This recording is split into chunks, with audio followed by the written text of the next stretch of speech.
Take a moment and think. How high is the risk? If you answered very high, know that you are not alone. According to a CBS News poll in January 2010, people ranked sexual predators contacting their children online as the second most important internet-related worry, right after identity theft. Mass media abound with stories about children's risky behaviors online, such as disclosing too much information in their Facebook profiles. NBC's television show, To Catch a Predator, certainly did a lot to raise awareness about the phenomenon of sexual predators online. But let me ask you this question. How do you know that the risk of online sexual predators is very high? How high is very high?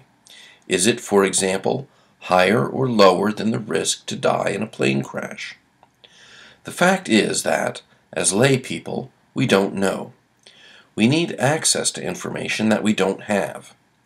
We need to know, for example, how many sexual predators have Facebook profiles out of the total profiles in a particular country or region. Let us engage in a simple thought experiment. Let's say that there are 100 people on Facebook, and one of them is a sexual predator. Let's say that I am one of the 100 people on Facebook, and that I want to talk to all of the other 99. If 1 in 99 is a sexual predator, then my chance of talking to a sexual predator is 1 in 99, or 1%. Let's plug in more realistic data. How many U.S. profiles are on Facebook? To offer a conservative estimate, perhaps around 100 million. Out of those, how many profiles belong to sexual predators? Let's use some of the media guesses and say 10,000. What is my chance of talking to a sexual predator if I were to talk to everyone else on Facebook? Well, 10,000 divided by 100 million puts me at about 1 in 10,000, or 0.01%. How does this risk compare to other risks I might encounter during my lifetime? According to some calculations, I have a 1 in 5,000 lifetime risk to die in an airplane crash. In other words, under the very simplistic assumptions made, my risk of dying in a plane crash is higher than my risk of actually encountering a sexual predator on Facebook. Of course, you can argue, and you should, that in practice the situation is far more complicated, and my assumptions are not necessarily correct.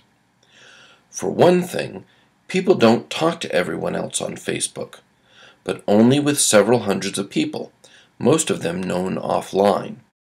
The bottom line is that, absent all sorts of data that we don't have, rationally speaking, we cannot know whether the risk to encounter a sexual predator online is high or low.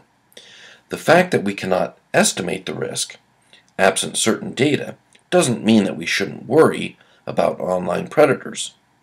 Although it is hard to estimate the risk posed by online predators, most of us hold strong opinions about the subject and can argue persuasively that children's likelihood to run into sexual predators online is quite high. Where do our beliefs come from?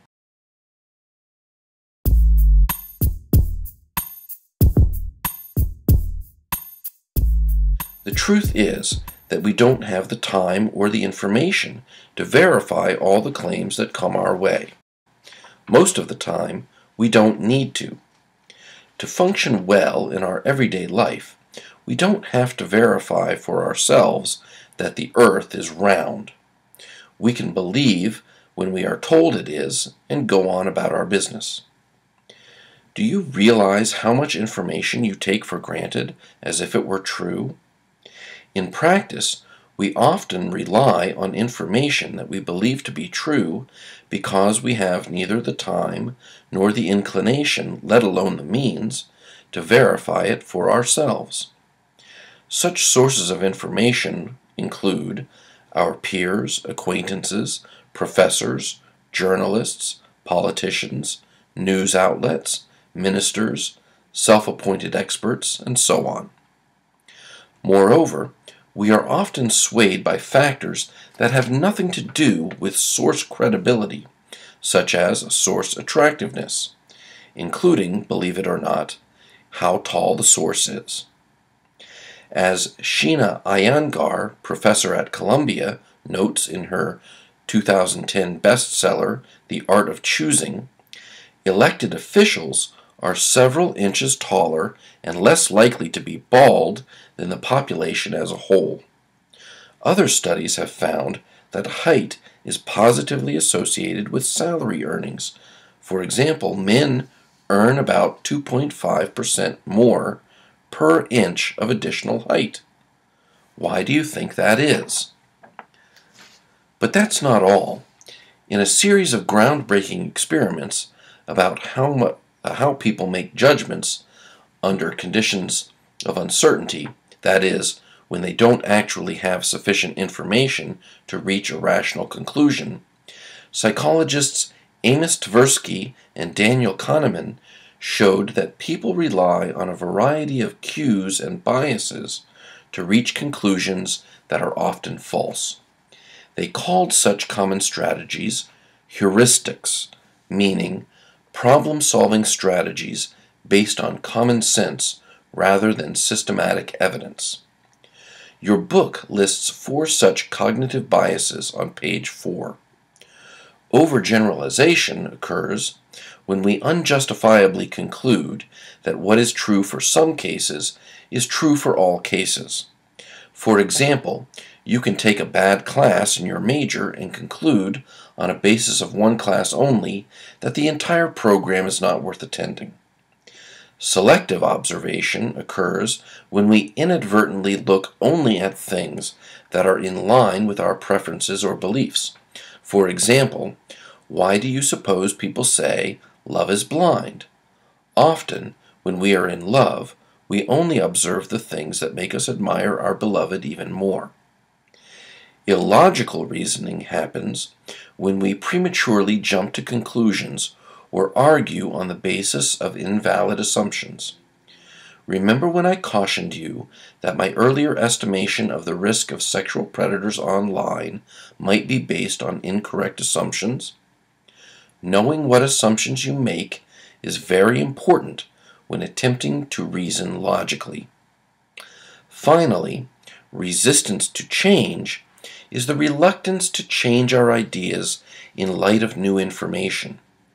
If you've been a strong supporter of the Democratic Party all of your life, no amount of criticism of that party will change your opinion. Same with the strong supporters of the Republican Party. That is why campaigns usually target undecided voters and weak supporters, not the hardcore. So far, we've made the point that our everyday judgments are subject to all sorts of cognitive biases that often make us reach wrong conclusions. Can scientists, and social scientists in particular, do better? The answer is yes. As your book says on page 7, science relies on logical and systematic methods to answer questions, and it does so in a way that allows others to inspect and evaluate its methods. The scientific method developed a collection of checks and balances that attempt to deal with cognitive biases. To learn scientific research, therefore, means to learn procedures that ensure that the conclusions we reach are not affected by the cognitive biases we are normally prone to. The holy grail of science is truth. Not the truth of absolute belief, which is the stuff of religion, but the truth, however partial, that can be arrived at through systematic and repeatable data collection procedures and logical inferences. Unlike religious beliefs, which are supposed to remain strong in the face of contrary evidence, scientific beliefs are often abandoned when proven false by reality. Likewise, social science deals with research methods that reduce the risk of cognitive bias in regards to conclusions about the social world by implementing systematic procedures for selecting individuals, groups, or artifacts that are representative of context about which we want to generalize. One common question you will hear your instructor asking over and over again throughout this class is, "How do you know?" Social scientists question the source of their conclusions about the social world and follow procedures to minimize cognitive biases. If all the answers were known, there would be no point in asking questions. This is a crucial idea. A research question is a question whose answer is not already known. It seems obvious, but in practice it often isn't. For example, if I were to ask you, "What is our president's height?" Is that a research question? Well, not really. True, you might not know his height. However, all you really need to do is Google it. Believe it or not, Wikipedia gives you the height of all U.S. presidents since George Washington. Apparently, President Obama is 6 feet 1 inch, and he is the 8th tallest president in history. Abraham Lincoln was the tallest. I asked you a factual question, and you answered with a fact. Although you personally may not have known the answer offhand, the answer was in fact readily available through measurement. But let us take a different example. Remember Sheena Iyengar, who claimed that tall people have an advantage over shorter people when it comes to positions of power. Here is my question. Are taller people more likely to be elected public officials? To answer this question, we have to make a few decisions. For instance, we have to decide what kind of data would provide us with answers. Do we look only at presidents, or should we include senators and representatives too? Also, we need to extrapolate, which in research is called making inferences, since we cannot measure the height of all elected public officials, and so on and so on. The answer we can come up with will be the result of a process of research, and it won't be certain like the height of a particular president, but true only within a certain margin of error. Therefore, research questions are different in that they inquire about things that don't have immediate answers. In order to answer those questions, we need to do some legwork of our own and some educated speculation. The answer won't be certain, but merely probable. Thank you for viewing this lecture.